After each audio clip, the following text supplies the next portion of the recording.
Assalamualaikum. Bagaimana kabarnya? Semoga baik ya. Kalian sudah berada di tempat yang tepat kalau mau memulai belajar bahasa Inggris yang paling primer maupun untuk speaking, untuk berbicara. Kalau kalian fokus pada penggunaan yang praktis, ya, yang langsung bisa dipakai, tentu kalian akan bisa lebih percaya diri dalam berbicara di waktu yang relatif singkat. Nah, tentu ini menarik ya. Di video sebelumnya, pastikan nonton video sebelumnya ya, yang siaran live langsung itu, bahwa setiap kalimat dalam bahasa Inggris itu mesti memuat atau terdapat kata kerja. Kalau tidak ada kata kerja dalam suatu kalimat, maka kalimat tersebut salah secara gramatikal, grammarnya salah. Nah, ini hal yang paling penting, paling dasar untuk kita semua paham kalau mau belajar bahasa Inggris dari level dasar, level pemula.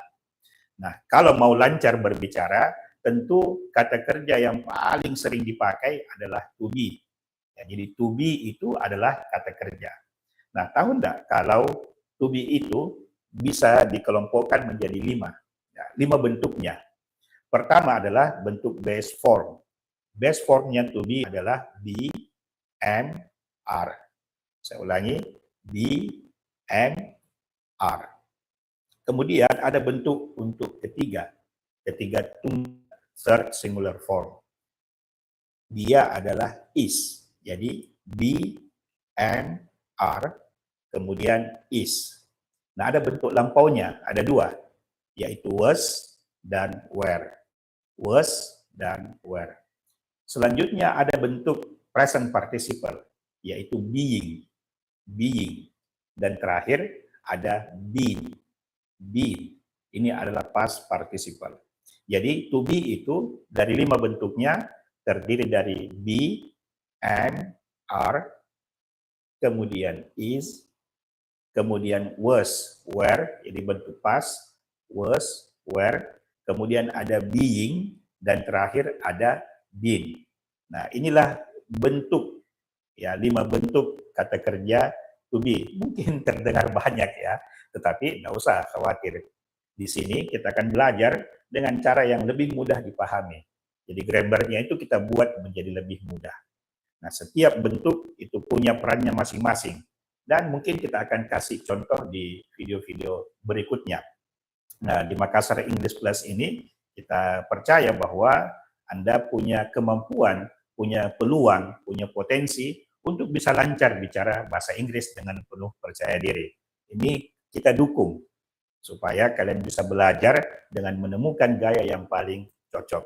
Nah, bayangkan kalau Anda bisa komunikasi dalam bahasa Inggris, bisa wawancara pekerjaan dalam bahasa Inggris, kemudian bahasa Inggris Anda itu menjadi faktor, salah satu faktor yang menentukan Anda bisa keterima kerja, atau lolos dalam apply, melamar, atau mendaftar beasiswa, dan lain sebagainya.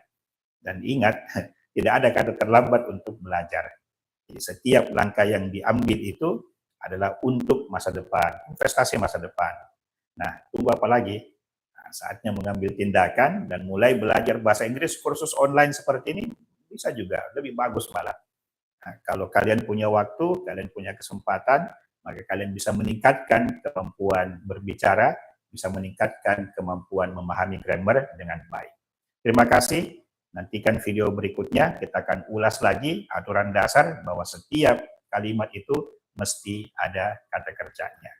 Ya, saya percaya kalian bisa, dan kita di sini di Makassar English Plus itu hadir untuk membantu supaya Anda bisa paham dengan cepat, bisa lancar berbicara.